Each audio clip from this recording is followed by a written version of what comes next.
क्या होगा, परिणाम नहीं, उल्टा होता है। हमेशा कोई खुशी का माहौल है तो उस समय अपने को सम अवस्था में रखते हुए तीर्थ यात्रा या भगवान का उपासना करना चाहिए।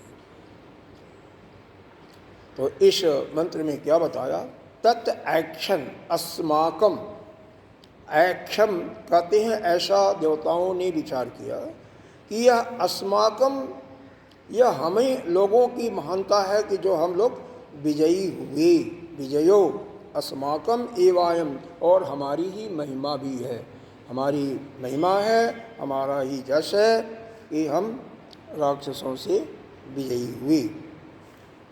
तद ए देशाम विजज्ञो तेभ्योः प्रादुर्भूव तन्व्याजान किम इदम जक्षम इति। कहते हैं जब ब्रह्म ने इस देवताओं के इस प्रकार के विचार को डाल दिया, विचार को जान लिया, कहते हैं किसी के भी आचार व्यवहार से ही उसके अंदर क्या चल रहा है वह सब मालूम हो जाता है, जानने वाले जान जाते हैं। तो भगवान को यह मालूम हो गया कि इनको अभिमान हो गया है, और इस समय अगर हम इनके अभिमान को तोड़ते नहीं हैं तो यह भी पराजित हो सकते हैं। इसीलिए परमात्मा क्या करते हैं, यक्ष के रूप में प्रकट हो जाते हैं। भगवान वहाँ पर यक्ष के रूप में प्रकट जाते हैं। कहाँ पर, जहाँ पर इनकी पार्टी चल रही थी, सभी देवताओं को निमंत्रण दिया था और उस विजय की खुशी में सुंदर सी पार्टी कर रहे थे। यह दूसरे मंत्र का अर्थ है, समझ में आ रहा ना। तो एक्शन, ऐसा देवताओं ने विचार किया, एक्शन माने विचार किया कि अस्माकम, हमारा ही हमें एव अयम, यह हमें हमारा ही विजय है, अस्माकम एव अयम महिमा, और हमारी ही महिमा है, हमारी ही बड़प्पन है, हमारी ही महिमा है। ऐसा तद देशाम विजज्ञो, ऐसा समझते हुए तेपोह प्रादुर्भूव तन्न व्याजानात् किम इदम जक्षम इति, उनके अभिप्राय को जान करके उनके सामने यक्ष के रूप में प्रकट हुए। देवता लोग सोचने लगे यह कौन आ गया, आश्चर्य पड़ते हैं और वह उस यक्ष को नहीं जान पाते हैं। आइए इसका भाष्य देखते हैं।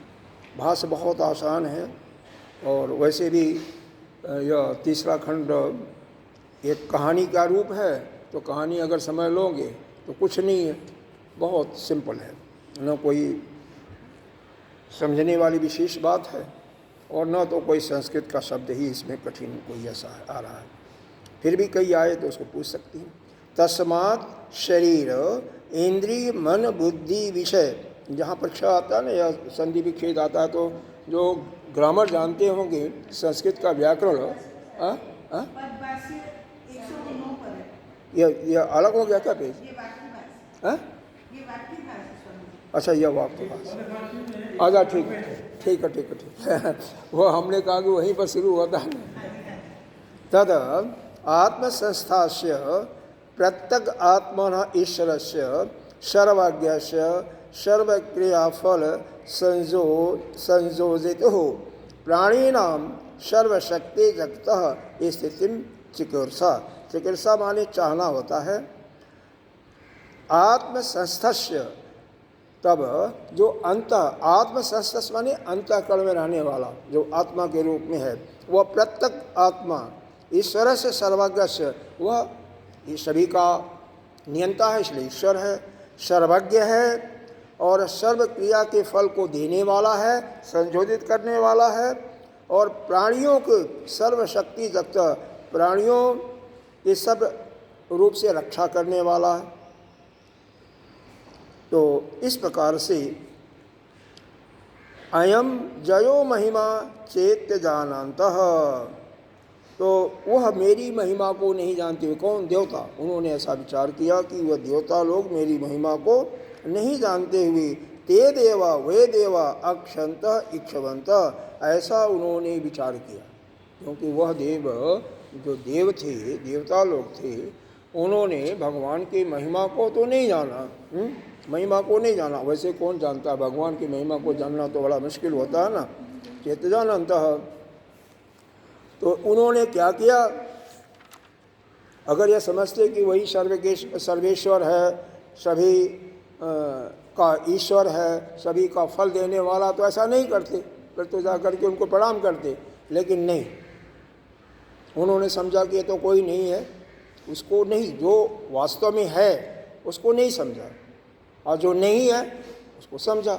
इसीलिए वह अग्नि देवता को आगे करके उनसे कहते हैं, स्वरूप परिच्छन्न आत्मकृतो अस्माकम एवायम विजय।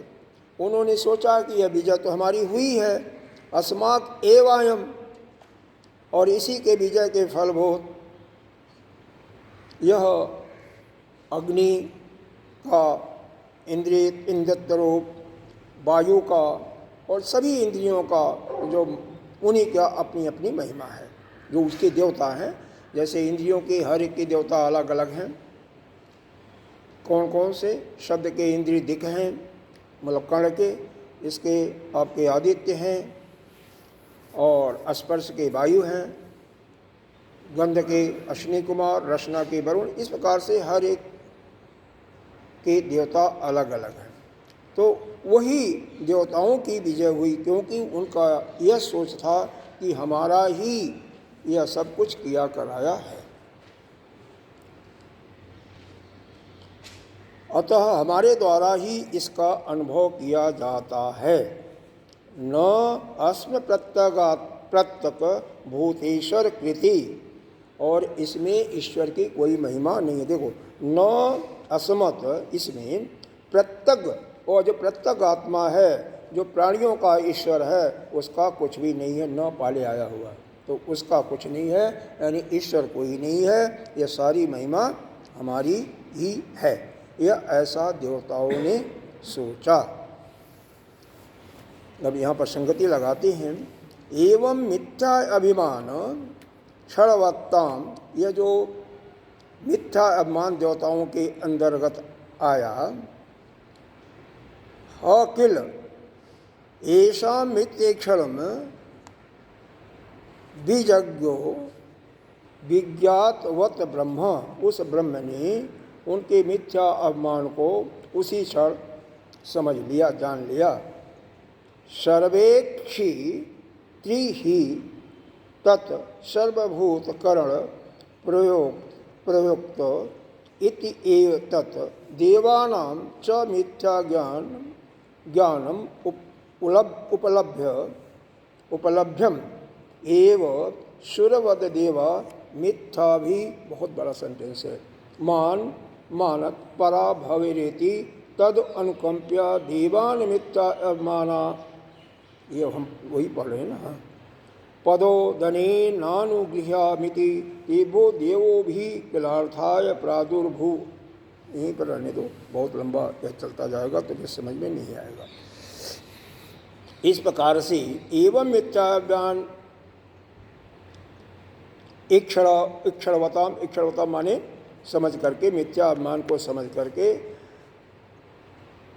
तद किल ऐसा मिथ्येक्षणम बीजज्ञो विज्ञातत ब्रह्म, उन देवताओं के इस विचार को ब्रह्मा ने अपने अंदर समझा।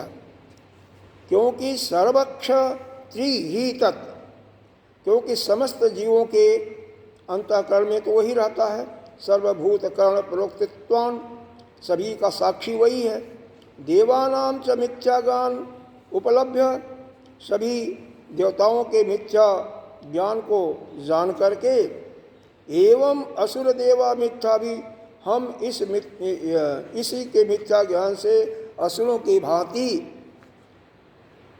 अनात्म पराभव युह इति, इनका भी पराभव न हो जाए, यह भी देवता लोग भी हार न जाएं। तद अनुकंप्या, इस प्रकार से अनुकंपा करने के लिए, मतलब उनको उन पर कृपा करने के लिए, देवान मिथ्या अवमाना, देवताओं के मिथ्या अवमान को यहाँ पर एक शब्द दिया हुआ है अपदोदेनेन। अपदोदेनेन का मतलब होता है उसको समाप्त करना, निवृत्त करना। उनके मिथ्या अभिमान को हम समाप्त करें, ऐसा कृपा करने के लिए तेभ्यो देवो वह किलार्थाय प्रादुर्भूव, उस लिए वह वहाँ पर उत्पन्न होते हैं। प्रादुर्भूव माने प्रकट होते हैं। तो भगवान यह है कि मतलब जब भगवान ने यह समझा कि देवताओं को अभिमान हो गया है और झूठा अभिमान है, मिथ्या अभिमान है, वह यह क्या सोच रहे हैं कि जो कुछ किया वह मैंने किया, मैंने अपने बल से राक्षसों को जीता, यह सब हमारी ही सामर्थ्य थी, इसमें ईश्वर की कोई सामर्थ्य नहीं है। दूसरी, भगवान सर्वेश्वर हैं, सभी जगत के नियंता हैं, सभी के अंतःकरण में रहने वाले हैं, सभी के कर्म फल को देने वाले हैं, उसको वह नहीं समझ पाए, इसलिए उनको मिथ्याभिमान हुआ। लेकिन परमात्मा तो दयालु है ना। परमात्मा वो तो यह सोचे कि देवताओं के अंदर जो अभिमान आ रहा है, इस अभिमान के फलस्वरूप यह भी कहीं इनका भी पराभव न हो जाए, यह भी कहीं पराजित न हो जाए, इसलिए उन पर कृपा करने के लिए और उनके मिथ्या अभिमान को ध्वंस करने के लिए, उसको समाप्त करने के लिए वह यक्ष के रूप में प्रादुर्भाव हुए, प्रकट हुए। समझ में आ रहा ना? मतलब देवताओं का अभिमान उनके उस पार्टी से मालूम हो गया भगवान को।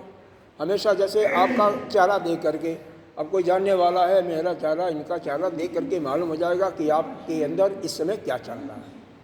जो विशेष जानने वाले हैं, क्योंकि परमात्मा तो सर्वत्र रहता है साधारण रूप से, कण कण में है, लेकिन विशेष रूप से तो नहीं है ना। समान रूप से सब जगह है, लेकिन विशेष रूप से तो जब प्रकट होते हैं तब वही होते हैं। तो समान रूप से हर जगह है, तो समान रूप से रहते हुए उनको यह मालूम हो जाता है कि देवताओं के अंदर अभिमान आ गया, और यह अभिमान उनको भी पराजित न कर सके, वह भी न हार जाए असुरों से। तो उन पर कृपा करने के लिए, उन पर दया करने के हेतु, और दूसरा उनके अभिमान को ध्वंस करने के लिए, उसको नष्ट करने के लिए वह भगवान एक वहाँ पर एक यक्ष के रूप में प्रकट हो जाते हैं। कहाँ पर? जहाँ पर इनका पार्टी चल रहा था, मनोरंजन का क्रम चल रहा था, अप्सराओं का नृत्य चल रहा था, गायन बाजन। प्रागट्य का मतलब प्रकट होना। जैसे आप नहीं हैं, अब वो तो शक्ति आप में नहीं है, मेरे में नहीं है कि अभी हम कहीं और हैं या यहीं पर सूक्ष्म रूप से हैं और दिखाई पड़ गए, वही प्रकट हो गया। ये दो प्रकार से, मन से भी होता है और प्रकट मींस बॉडी से भी होता है, ऐसा? नहीं, यहाँ पर प्रागट का अर्थ शरीर को धारण करके यक्ष के रूप में दिखाई पड़ रहे हैं। तो यहाँ पर वाणी से, मन से नहीं है, यहाँ पर तो शरीर के रूप से पूरा प्रकट हो गए, जैसे अवतार होता है। तो चूंकि ये अवतार तो नहीं है, लेकिन फिर भी मान लीजिए कि अवतार के रूप में प्रकट हो गए, बस। सामान्य रूप से भगवान कण-कण में विद्यमान है, लेकिन विशेष रूप से तो जब प्रकट होता है तभी होता है ना। जैसे राम जी के अवतार हुए, कन्हई के रूप में हुए, किसी रूप में हुए, प्रकट हो गए। हिरण्यकश्यप को मारने के लिए वह प्रकट हो गए, क्या बोलता है, नरसिंह रूप में, तो वह प्रकट हो जाता है, ठीक है। अदरवाइज तो कण-कण में सामान्य रूप से हर जगह हैं, सबके अंदर भी हैं, सबके बाहर भी हैं, लेकिन वह न किसी को मालूम नहीं होता है। वही मालूम हो जाए तो फिर कोई बात ही नहीं है। वही तो कई दिन से चल रहा है कि प्रतिबोध विदितम मतम अमृतत्वम ही लक्ष्यते, अरे विन्दते। तो प्रत्येक वृत्तियों को चलाने वाला वही है, और उसी का बोध हो जा हर एक वृत्ति में, फिर बात ही क्या है। फिर तो हमारा अज्ञान भी गया, हम अपने स्वरूप में स्थित हो जाएंगे, कोई बात नहीं है। लेकिन वैसा अब वो क्यों करेगा, उसकी सृष्टि है, सभी को तो नहीं कर सकता ना। मतलब ठोक बजा करके देख लेता कि हाँ भाई, मेन चीज़ है इसमें अभिमान। अहंता ही मनुष्य को डुबाती है।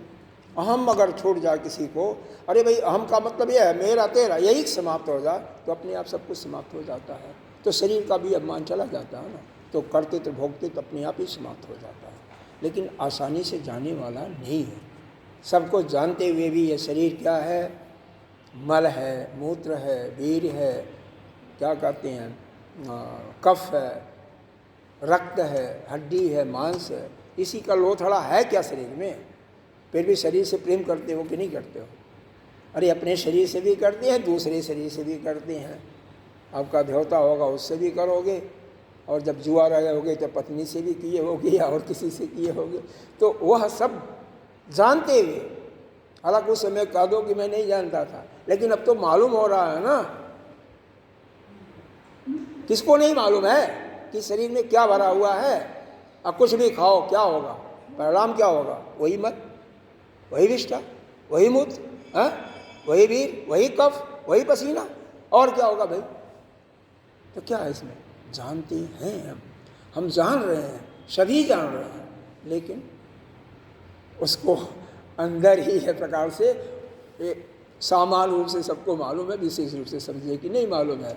इसीलिए भगवान वहाँ पर उनको मालूम हो जाता है कि देवताओं के अंदर अभिमान आ गया, और इनके अभिमान को यदि हम दूर नहीं किए तो ये भी पराजित हो जाएंगे राक्षसों से। और राक्षस जो है हमारी सत्ता को, जो हमारा नियम है उसके अनुसार चलने वाले नहीं, उसको विध्वंस से ही करने वाले हैं। इसलिए इनके देवताओं पर कृपा करने के लिए वह यक्ष के रूप में प्रकट हो जाते हैं। कैसे वह होता है आगे का क्रिया देखिए। स्वजोग माया, वह अपनी जोग माया को लेकर के स्वयं निर्मित, उसके प्रभाव से ही वह सबको विस्मय पनीयतेन रूपेण, सबको आश्चर्य में डालते हुए देवानाम इंद्रिय गोचरे, देवताओं के इंद्रियों का विषय बन करके वहाँ पर प्रकट हो जाते हैं। यह ना देवानाम इंद्रिय गोचरे, देवताओं के इंद्रिय, क्योंकि हर एक इंद्रिय का स्वामी कौन है?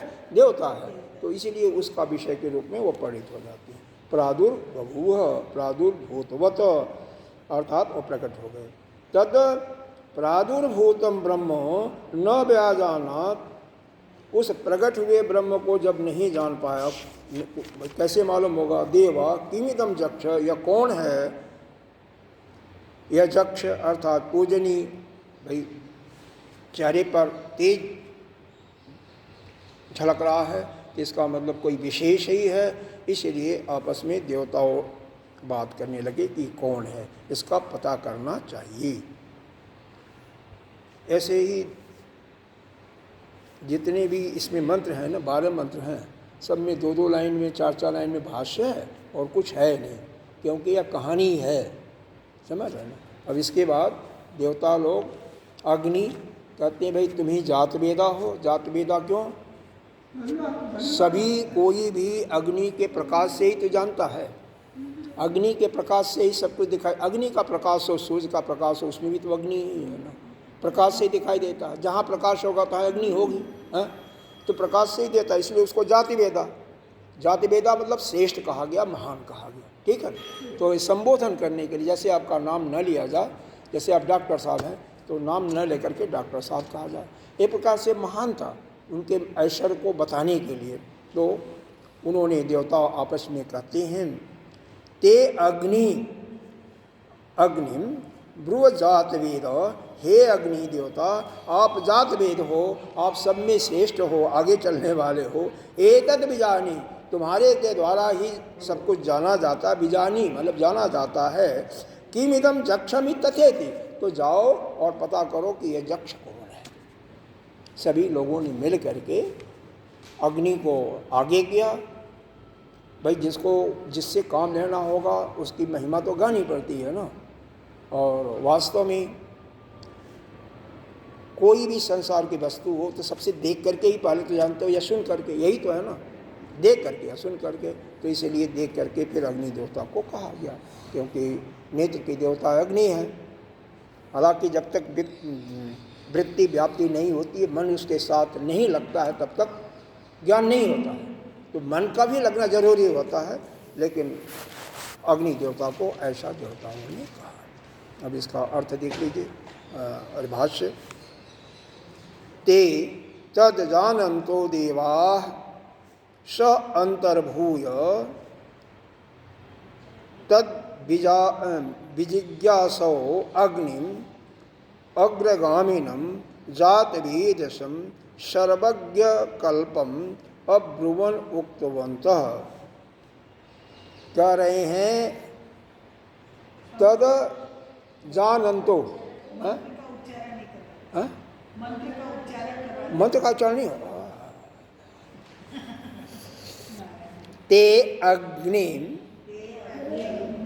ब्रुवन जातवेद, अब्रुवन होगा। ते अग्निम अब्रुवन जातवेद एतत् विजानीय किम इदं जक्षम इति तथा इति। तो मतलब ते अग्नि अब्रुवन, उन्होंने अग्नि देवता को बोला। किसने? देवताओं ने। जात वेदा, कि तुम जात वेद हो, सभी में अग्रणी हो, तुम्हारे के द्वारा ही सब कुछ जाना जाता है। एतद् विजानी किम इदम, क्या तुम यह भी जानो कि यह यक्ष, सभी को तुम जानते हो, तुम्हारे द्वारा ही हम पहचानते हैं, तो इसको भी देखो भैया कौन है ये यक्ष, कौन आया है। ते तद जानन्तो देवा, उसे न जानने वाले देवताओं ने भय से स अंतर्भया विजिज्ञा, डरते हुए और जानने की इच्छा से, विजिज्ञासो जानने की इच्छा से, अग्नि को, देवता को अग्निगामिनम आगे करके उसको कहा कि हे जात वेदा अब्रुवन उक्तवन्तः, क्या कहा? हे जात वेदा इदद अस्मत् गोचरस्तम जक्षम बिजानी, कि हमारे नेत्र के सामने यह जक्ष उपस्थित हो गया है और इसको जाओ और तुम चूँकि सब में तेजस्वी हो, किमेत जक्षमिति, तो यह मालूम करो कि यह जक्ष कौन है। मतलब सीधी सी बात है कि उनको जानने की इच्छा सबको है, सभी देवताओं को जानने की। और कोई भी अगर मान लो यहाँ पर आ जाए तो जानने की इच्छा सबको हो जाती है, भाई कौन आ गया, कौन आ गया। हाँ, उस समय मान लो एक डेकोरम है कि नहीं पूछ सकते हो, लेकिन जैसे समाप्त होगा उसके बाद पूछोगे, जानने की इच्छा होगी, भाई कौन, अब कहाँ, क्या है, क्या नाम है, क्या नहीं। तो कोई ना कोई एक आगे हो जाएगा, या कोई कहेगा भाई पता करो या कौन आ गया। मान लीजिए वहीं पर कोई खड़ा हो जाए तो किसी को भेजा जाएगा, भाई कौन है, आइए या नहीं आइए।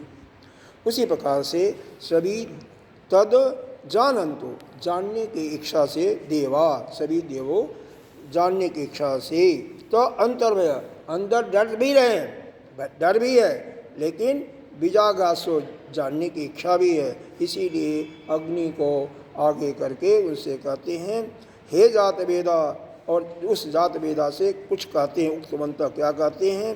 हे जात वेदा अस्मत् गोचरस्तम जक्षम बिजानी, हमारे मध्य में यह जक्ष जो आ गए हैं, इनको जाओ विशेष रूप से इनके विषय में जानकारी प्राप्त करो, तुम क्योंकि तुम्ही तेजस्वी हो, और पता करो कि यह जक्ष कौन है। ठीक है, ठीक है, अर्थ ठीक है। हाँ, अब चौथा मंत्र, सारे मंत्र इसमें छोटे छोटे हैं, मतलब कहानी के रूप में तो कोई खास नहीं है। अब इसमें देखो कि वाक्यभाष भी नहीं दिया हुआ है, कहीं वाक्यभाष दिया होगा तो पदभाष नहीं होगा, क्योंकि जहाँ पर कोई गंभीर सब्जेक्ट होता, विषय होता है ना, तो वहाँ पर दोनों को देते हैं। तदभ्य द्रवत्तम भयवत कोशीत्य अग्निर्वा अहम अस्मीत अव्रवीजात वेदा वो अहम अस्म इति, अस्मि इति, अहम अस्मि इति। अग्नि, यहाँ पर एक शब्द आया है अभ्भू द्रवत, तत् अभ्भू द्रवत, अभ्युद्रवत माने कहीं जा रहा कोई है, किसी को आदेश दिया गया तो वह तेजी से जाए, दौड़ते हुए जाए, जल्दी से। जानने की इच्छा सबको है, तो जैसे कहा गया अग्नि देवता को, वह तेजी से उनके पास जाते हैं। तो इसीलिए यहाँ पर आया अभ्युद्रवत, अभ्युद्रवत, तो वह तेजी से उनके पास जाते हैं।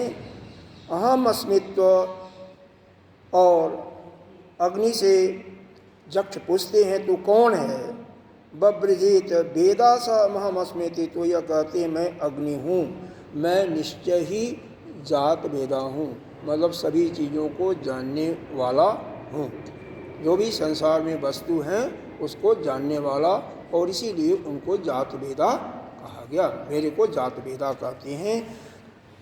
तद अभ्युद्रवत्तम, तद अभ्युद्रवत्तम अव्यवद को आसीत अग्निर्वा, मतलब अग्नि उस यक्ष के पास दौड़ते हुए जाता है। अहम अस्मित, और वह पूछते हैं कि तुम कौन है, तो कहता है कि मैं अग्नि हूँ और मैं ही जाति वेदा हूँ।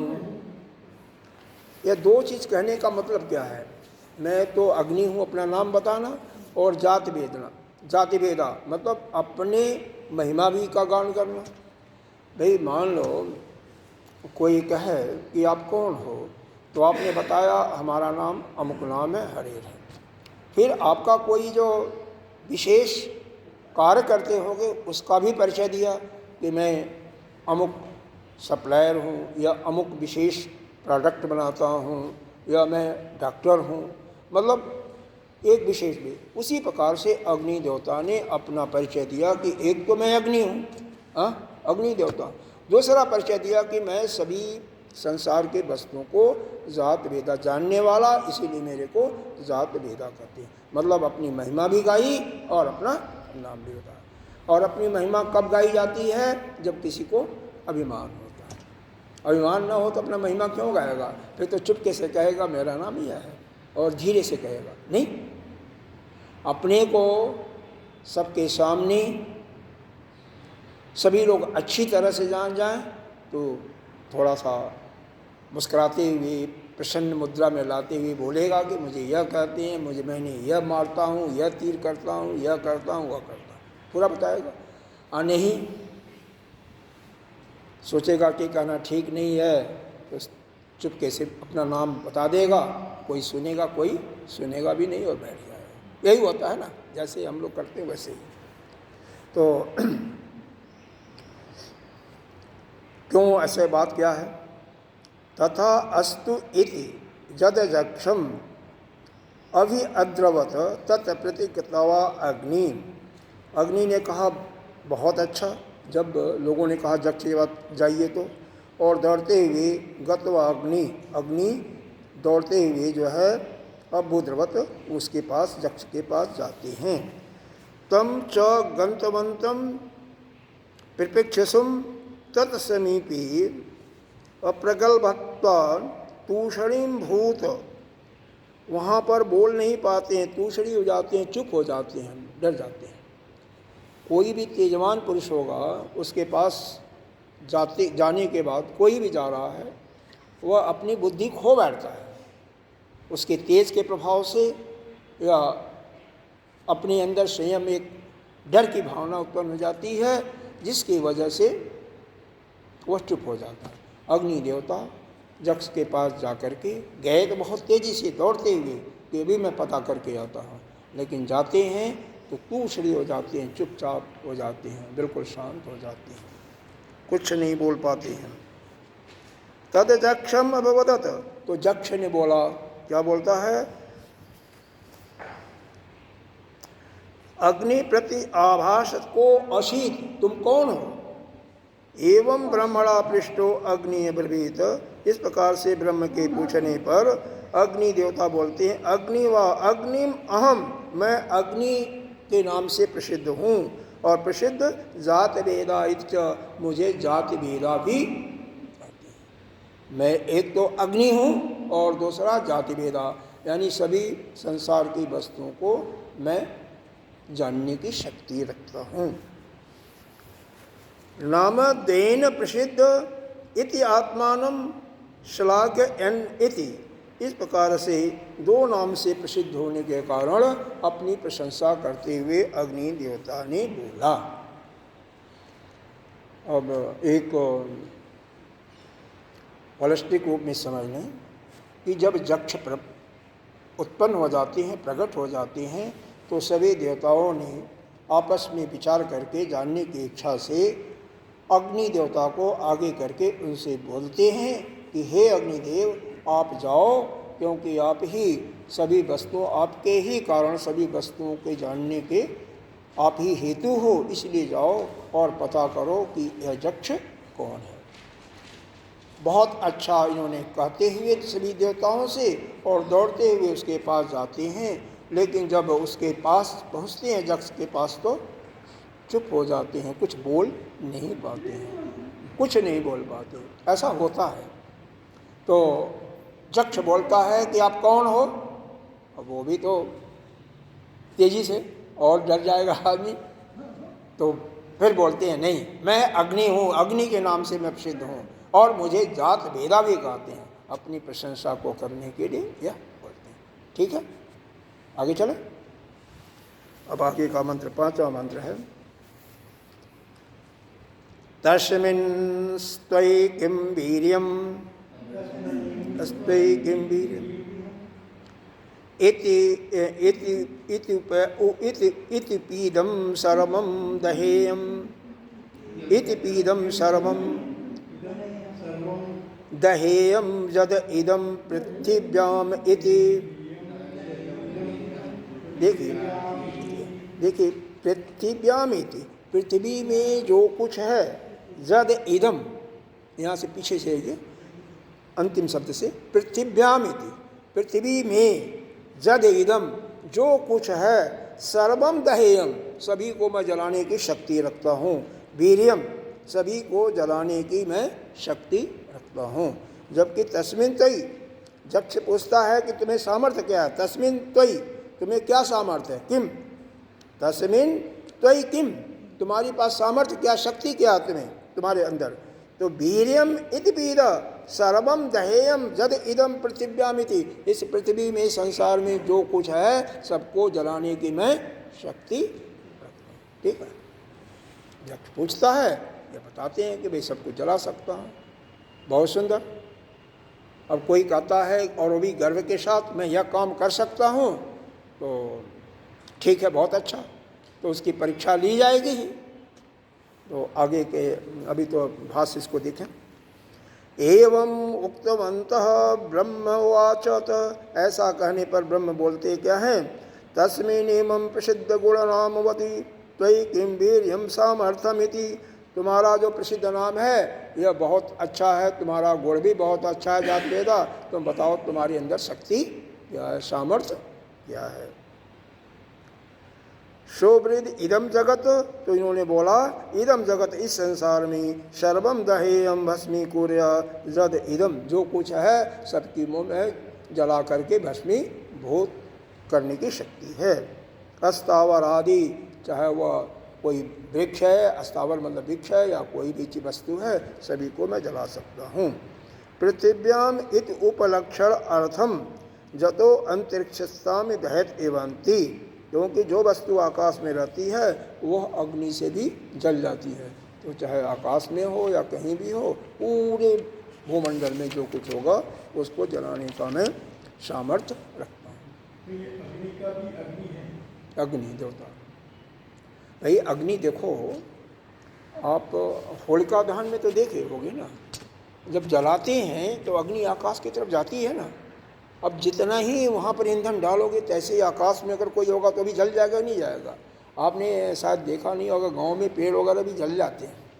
जंगलों में देखा होगा कि जंगल में आपस में वृक्षों के इससे रगड़ से, बांसों के रगड़ से अग्नि पैदा होती है, पूरे जंगल को जला जाती है, उसको दावाग्नि कहते हैं। अरे हाँ, श्रीमद् भागवत के अंदर आया हुआ है, दावाग्नि प्रकट हुई थी जब वह कालिया दहन हुआ था, सभी लोग सो गए थे, तो तो अग्नि पैदा हुई थी और भगवान ने मुंह खोल करके सब सो रहे हैं, उसको अपने अंदर पी गए। तो भाई भगवान तो भगवान है, वो बात तो अलग है। हाँ हाँ, तो यह अग्नि जो है सब कुछ जलाने के में शक्ति तो होती है, लेकिन वो शक्ति किसके द्वारा? अब यहीं पर देखो, अब पीछे के लाओ, हम चक्षु के चक्षु हैं, हाँ, वह शक्ति जो है चक्षु का चक्षु है, स्रोत का स्रोत है, मन का मन। अब इसका मतलब अग्नि का भी तो अग्नि है ना, अग्नि को जो शक्ति मिली है उसी से मिली है ना, और वही परीक्षा ले रहा, उसके सामने जब अपमान से बोल रहा है तो कैसे काम चलेगा? तो इसलिए वह कुछ नहीं कर पाते हैं। ठीक है, अब ये समझ में आ रहा होगा, केवल शाब्दिक अर्थ से भी समझ में नहीं आता कई बार है। इसीलिए एक तो हमारे लिए क्या है, हम कभी भी अपमान न करें, जो कुछ है अपना शांति के साथ। अब मंत्र पढ़ते हैं, छठा मंत्र। तस्मै तिलम निधेवी तदो यह इति तदु प्रपेयाय सर्वजवेन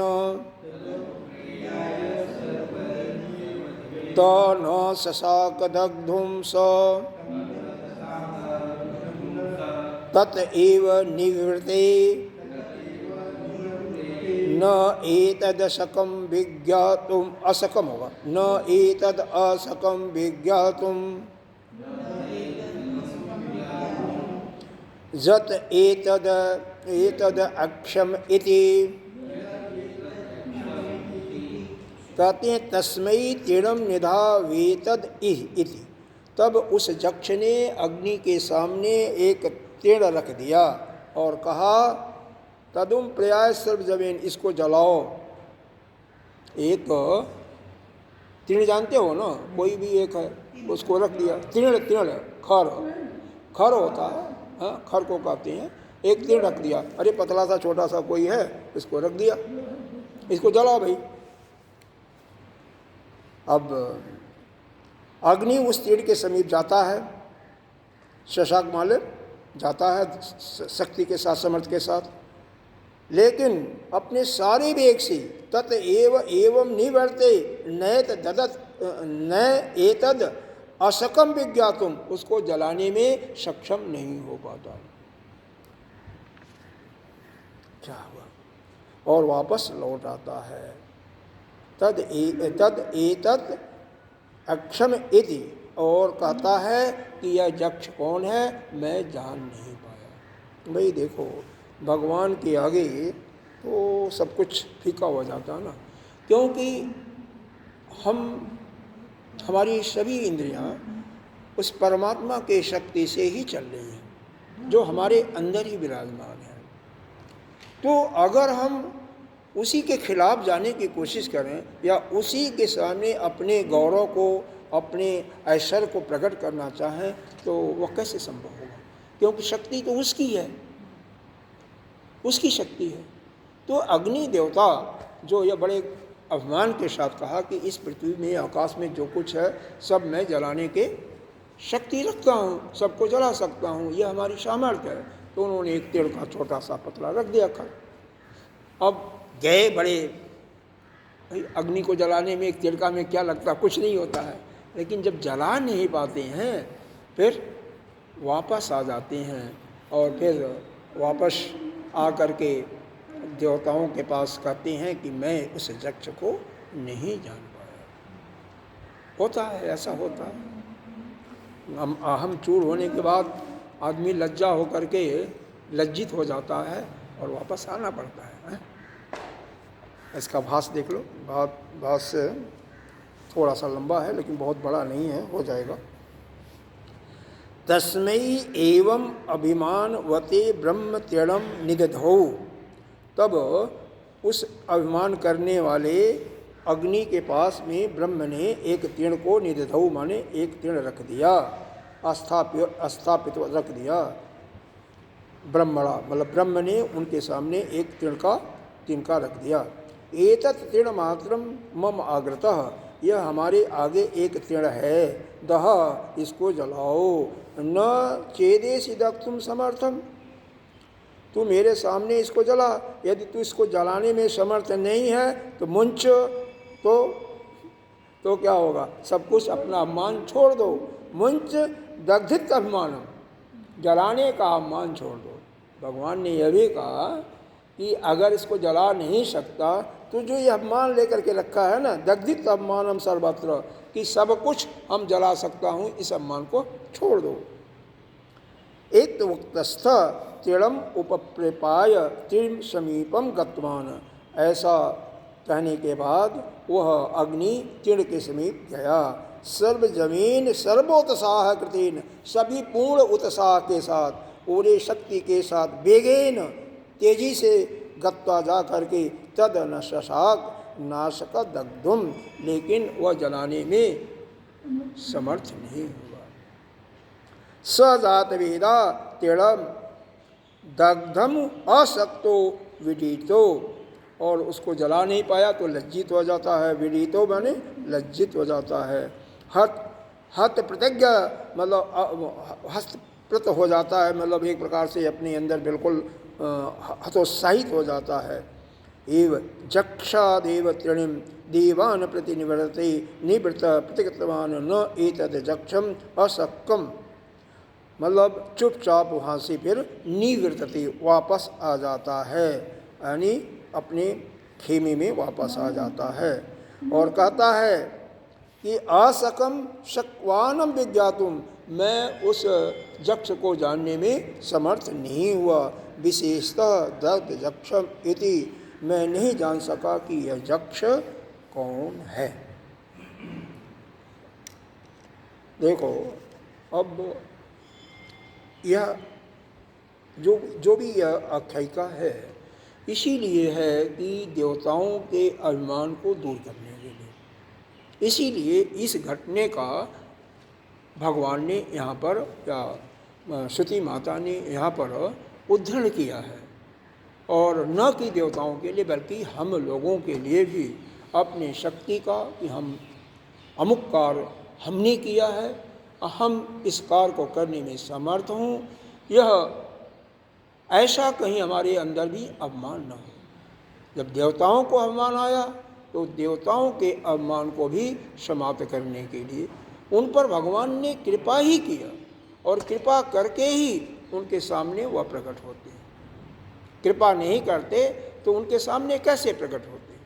और फिर अग्नि जब जाते हैं पता करने के लिए कि भाई ये जक्ष कौन है, देवताओं के कहने पर जा कर के चुप हो जाते हैं, तो स्वयं जक्ष प्रश्न करते हैं कि आप कौन है। ये कहते हैं कि मैं अग्नि हूँ, मुझे अग्नि देवता कहते हैं, और मैं जात वेदा हूँ, यानी सब कुछ जानने वाला होने के नाते मैं जात वेदा भी हूँ। ठीक है, तुम्हारी सामर्थ्य क्या है? तो कहते हैं इस पृथ्वी और आकाश में जो कुछ है सबको मैं भस्मीभूत कर सकता हूँ। तो वह एक तीर का रखते हैं, कहते हैं ठीक है इसको जलाओ, और नहीं जला पाओगे तो मुंच दग्धकृत अभिमान, यह जो जलाने का जो अभिमान ले रखे हो और रखे हो, इसको मुंच करो, छोड़ो। और जब जला नहीं पाते हैं तो वहाँ से लज्जित होकर के देवताओं के पास आते हैं और कहते हैं, जब कोई लज्जित होता है तो क्या गर्दन नीचे लटक जाता है ना, सिर नीचे झुक जाता है कि मैं जक्ष को नहीं जान सका। चलो जितना भी होता है एक श्लोक और पढ़ते हैं, एक मंत्र और पढ़ते हैं। अथ वायुम अब्रुवन एव एतत् विजानीह किम एतद जक्षम इति तथा इति। उसके बाद उन देवताओं ने वायु से कहा, अब्रुवन वायु को बोला, क्या कहा? हे वायु, इस तुम जाकर के बिजानी इसको पता करो कि यह जक्ष कौन है। और फिर तथा इति, तो वायु देवता कहते हैं ओके बहुत अच्छा, मैं जाता हूँ और उसको पता करता हूँ। समझ में आ रहा? अथ वायुम अब्रुवन, वायु देवता से वो देवता लोग, बाकी देवता लोग कहते हैं जावेत बीजानी, हे वायु एत बीजानी, तुम जाओ और इसको पता लगाओ, किम एत जक्षमिति, यह जक्ष कौन है, तथा इति, इसको। और ठीक है, उन्होंने कहा ठीक है मैं जाता हूँ, बहुत अच्छा। अब देखिए इसका भाष्य भी कुछ नहीं है, क्यों कि इसके अंदर कोई ऐसा गूढ़ सब्जेक्ट है नहीं, इसीलिए इसका भाष्य कुछ नहीं दिया गया, कोई ज़रूरत नहीं है, क्योंकि सीधा साधा बात हुआ है कि हे वायु देवता आप जाओ और पता करो कि जक्ष कौन है। तो कोई समझने वाली समझाने वाली कोई गूढ़ बात नहीं है, और भाष्य उसी का दिया जाता है जहाँ पर कोई समझने में कोई कठिनाई होती है। कोई भी शब्द है, कोई वाक्य है, समझने में मुश्किलाहट है, कठिन पड़ता है, तो उसका भाष्य लिखा जाता है कि इसको इस प्रकार से समझो। और जब वो भी समझ में नहीं आता है तो उसको कोई दूसरा विद्वान टीका के रूप में फिर लिखता है कि इसका अर्थ यह होता है। तो यहाँ पर तो बिल्कुल सीधा ही है। तो अगला मंत्र भी पढ़ सकती हैं, पढ़िए। तद तब अव्यद्रवतम अभ्यवत को आशीति वायुर्वा अहम अस्मित अभ्रुवन अतिस्व वा अहम असम इति। देखो यहाँ पर एक आया मातृस्वा, मातृस्वा एक शब्द आया है ना। मातृस्वा का मतलब क्या होता है? मातृस्वा का मतलब वायु जो है, वायु का शक्ति क्या है? किसी भी चीज़ को उड़ाने वाला। आकाश में वह उड़ा सकता है। स्वयं वायु कहाँ चलती है? चलती तो है, मालूम हो रहा यहाँ पर है, लेकिन चलती तो आकाश में है। और वायु का मुख्य काम क्या है? सीधे किसी भी वस्तु को ले जा करके आकाश में उड़ा देना, आकाश की तरफ ले जाना, उड़ा देना। जहाँ भी एक क्षण से दूसरे क्षण में किसी दूसरे स्थान पर जब कोई भी उड़ेगा तो पृथ्वी से ऊपर उड़ेगा तो आकाश ही है। जैसे पृथ्वी छोड़ोगे तैसे आकाश हो गया, शुरू हो गया। आकाश कहीं से आता थोड़ी है। जो कुछ दिखाई दे रहा है सब आकाश है। जितना भी खाली स्थान है सब आकाश है। आपके शरीर में जो खाली स्थान है वो भी आकाश है। यहाँ पर जो आकाश है, बिल्डिंग को अगर टूटती है तो फिर क्या सारा आकाश एक हो जाएगा ना? तो हाँ, इसीलिए मातृस्वा इनको एक ऐसा शब्द का, यह केवल मातृस्वा का मतलब यहाँ पर यह समझो किसी को उनकी बड़प्पन, उनका ऐश्वर्य बताने के लिए यह एक उपाधि का वर्णन है। और किसी को किसी से भी कोई काम करना हो, किसी से कोई चीज़ ग्रहण करना हो तो उनकी कुछ बढ़ाई की जाती है, उनके किसी ऐश्वर्य का गायन किया जाता है। तो इसीलिए देवताओं ने उनको कहा हे मातृस्वा, यानी हर एक चीज़ को उड़ाने की शक्ति रखने वाले। आप जाओ और यह पता करो कि वह यक्ष कौन है। फिर वह वायु भी यक्ष के पास जाते हैं, वह भी पूछते हैं कि तुम कौन हो? वह कहते मैं वायु हूँ, मैं निश्चय ही मातृस्वा ही हूँ। अहम असम इति उब्रवीन मातृस्वा, हम मातृस्वा हूँ और ऐसा मैं निश्चय ही वायु हूँ। मैं वायु हूँ और मैं मातृस्वा हूँ। अहम अस्मति, मैं निश्चय, मतलब अहम अस्म इति का मतलब मैं निश्चय पूर्वक मैं कह रहा हूँ कि मैं मातृस्वा भी हूँ और मैं ही वायु हूँ। किसके सामने कह रहे हैं? यक्ष के सामने। फिर आगे फिर वही यक्ष इनको भी एक तृण देगा, जो कि हम कल सुनेंगे। आज यहीं पर बंद करते हैं। कल यह तीसरा खंड यहाँ पर समाप्त होगा हमारा, क्योंकि 2-3 मंत्र और हैं या 4 मंत्र होंगे, ज़्यादा नहीं है। तो उसके बाद हाँ हाँ, तो ठीक है। हाँ, कल हो जाएंगे, छोटे छोटे मंत्र हैं, कोई बात नहीं। ओम पूर्णमिदः पूर्ण